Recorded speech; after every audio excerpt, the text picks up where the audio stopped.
That was a startup of an old 2001 Carrier 38 CKC.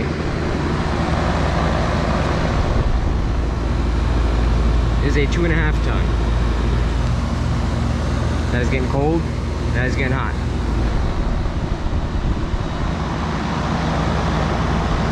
Old GE motor.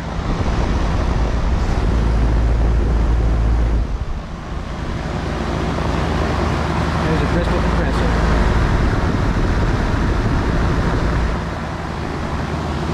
And here's its smaller version. It's a 2-ton. I'm assuming that's the upstairs and this is the downstairs.